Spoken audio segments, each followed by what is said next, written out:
बेटा यहाँ पे एक सेट्स का क्वेश्चन दिया है जिसमें कैपिटल एस दिया हुआ है 1 2 3 4 5 6 और 9 और इसमें हमें क्या बताने हैं, नंबर ऑफ एलिमेंट्स बताने हैं इस सेट में, number of elements in the set T. अब टी में क्या है, A is a subset of S, मतलब टी के जो एलिमेंट्स होंगे वो इस सेट के सबसेट ही होंगे। और कंडीशन क्या बोली है कि ए जो है वो नल सेट नहीं होना चाहिए, मतलब फाई नहीं होना चाहिए। और दूसरी बात, जो भी ए में हम एलिमेंट्स रखेंगे उन सारे एलिमेंट्स का जो सम है वो 3 का मल्टीपल बेटा नहीं होना चाहिए।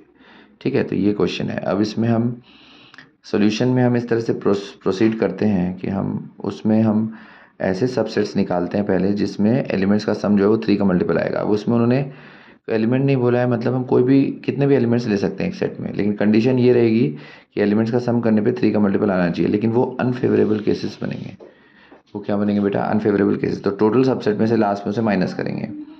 तो सबसे पहले सिंगलटन सेट, मतलब ऐसे सेट्स जिसमें एक एक एलिमेंट है। तो अगर सम 3 का मल्टीपल है मतलब उसमें अब एक ही एलिमेंट लेना है तो 3 का मल्टीपल ही होना चाहिए। तो 3 6 या 9 मतलब 3 हुए। फिर दो दो एलिमेंट के सेट, अब दो दो एलिमेंट के सेट। तो अब इसमें कंडीशन क्या है, पहले तो हमने क्या किया, जितने भी नंबर्स हैं उन्हें 3 कैटेगरी में डिवाइड किया, 3k प्लस 1 3k प्लस 2। ठीक है, तो 3 6 9 3 के मल्टीपल है तो 3k। 1 और 4 को 3 से डिवाइड करने पे रिमाइंडर बनाते तो वो इस कैटेगरी में, और 2 और 5 को डिवाइड करने पे 3 से रिमाइंडर 2 आते तो वो इसमें। अब दो एलिमेंट ही लेने हैं और इस तरह से लेने हैं कि सम 3 का मल्टीपल बनना चाहिए। तो एक पॉसिबिलिटी कि इन तीनों में से कोई भी दो नंबर ले लो तो 3c2, या एक पॉसिबिलिटी है एक इसमें से लो एक इसमें से लो, तो 2c1 इंटू 2c1। तो इसके लिए हिसाब से अब nc2 का फॉर्मूला n(n-1/2) होता है, तो 3 इंटू 2/2 और यहाँ 2 इंटू 2 मतलब 7 आ गया। तो दो एलिमेंट वाले 7 होंगे। अब उसके बाद ऐसे हम 3 एलिमेंट सबसेट्स पे आते हैं। तो 3 एलिमेंट सबसेट्स में एक कैटेगरी है कि 3 के मल्टीपल जितने हो तीनों के तीनों ले लो, तो 3c3, या फिर 3k में से एक लो, 3k प्लस 1 में से एक लो, 3k प्लस 2 में से एक लो, तो 3c1 2c1 2c1, तो ये 1 और 12 मतलब 13।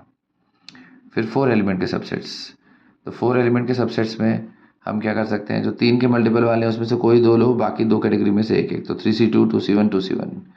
या फिर एक पॉसिबिलिटी है बेटा, जो 3k प्लस 1 और 3k प्लस 2 है उनमें से दोनों दोनों उठा लो, तो उनका भी सम 3 का मल्टीपल ही आएगा। तो इससे फिर 12 और 1 13 बना। फिर 5 एलिमेंट में 3k में से तीनों लेना है और बाकी दो कैटेगरीज में एक एक लेना है, तो 3c3 2c1 2c1। 3c3 1 होता है, 2c1 इंटू 2c1 2 इंटू 2, ये 4 बना। ठीक है, और एक और कैटेगरी 5 एलिमेंट के सबसेट में से 3k प्लस 1 और 3k प्लस 2 में से दोनों उठा लिए, दोनों दोनों, और 3k कैटेगरी में से एक उठाया, तो 3c1 2c2 2c2, तो ये 3 बना। तो 4 और 3 7 आए मतलब। फिर 6 एलिमेंट के सबसेट्स, 3k के कैटेगरी में से कोई भी दो लिए, बाकी दोनों कैटेगरी में से दोनों दोनों उठा लिए, 3c2 2c2 2c2, तो ये 3।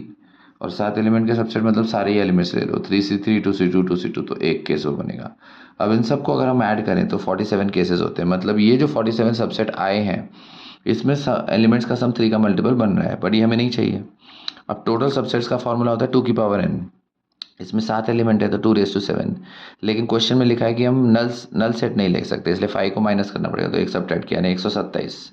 तो 127 5 को छोड़ के टोटल सबसेट है जिसमें अनफेवरेबल वाले 47 है, मतलब जो हमें नहीं चाहिए, तो इसलिए माइनस करते हैं, तो 127 माइनस 47, तो बेटा फाइनल आंसर 80 आएगा। ओके।